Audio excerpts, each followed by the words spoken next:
દેવગઢ બારિયા તાલુકા પંચાયત કચેરી ખાતે સરકારી કાગળો સળગાવી દેવાતા ચકચાર મચી જવા પામી। જે તાલુકા પંચાયત કચેરી અગાઉ મનરેગા કૌભાંડમાં પણ સપડાઈ હતી તેના તો કાગળિયા ન હતા જેવા અનેક સવાલો। દેવગઢ બારિયા તાલુકા પંચાયતના રેકર્ડ રૂમમાં વર્ષો જૂના સરકારી સહી સિક્કા ધરાવતા દસ્તાવેજોના કાગળો શ્રમજીવીઓ દ્વારા સળગાવવામાં આવતા સમગ્ર પંથકમાં ભારે ખળભળાટ મચી ગયો છે। ચોંકાવનારી બાબત એ છે કે જવાબદાર અધિકારીઓની હાજરી વિના માત્ર મૌખિક સૂચનાના આધારે આ કાર્યવાહી કરાઈ હોવાની ચર્ચાએ જોર પકડ્યું છે।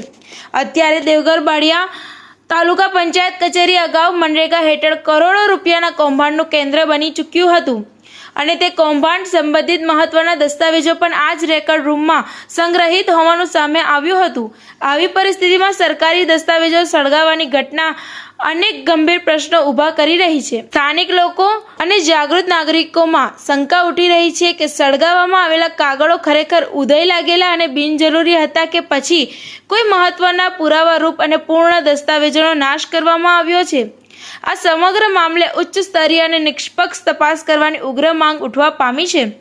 આ મુદ્દે તાલુકા વિકાસ અધિકારીએ સ્પષ્ટતા કરતા જણાવ્યું હતું કે રેકર્ડ રૂમમાં જગ્યા ઓછી હોવાથી અને ઉદય લાગેલા જૂના દસ્તાવેજોના કાગળો દૂર કરવા માટે આ કાર્યવાહી કરવામાં આવી છે અને મીટિંગ માટે જગ્યા જરૂરી હોવાથી રેકર્ડ રૂમમાં ખાલી કરવામાં આવ્યો હતો અને અધિકારીના આ નિવેદન બાદ પણ અનેક પ્રશ્નો અનુકલ્યા જ રહ્યા છે કારણ કે સરકારી દસ્તાવેજોના નિકાલ માટે નિશ્ચિત નિયમો અને પ્રક્રિયા હોવા છતાં શું તે તમામ નિયમોનું પાલન થયું હતું કે કેમ તે અંગે સ્પષ્ટતા થવી જરૂરી બની છે। TV18 ન્યૂઝ નેટવર્ક સાથે રિપોર્ટર ઇમરાન શેખ, દેવગઢ બારિયા।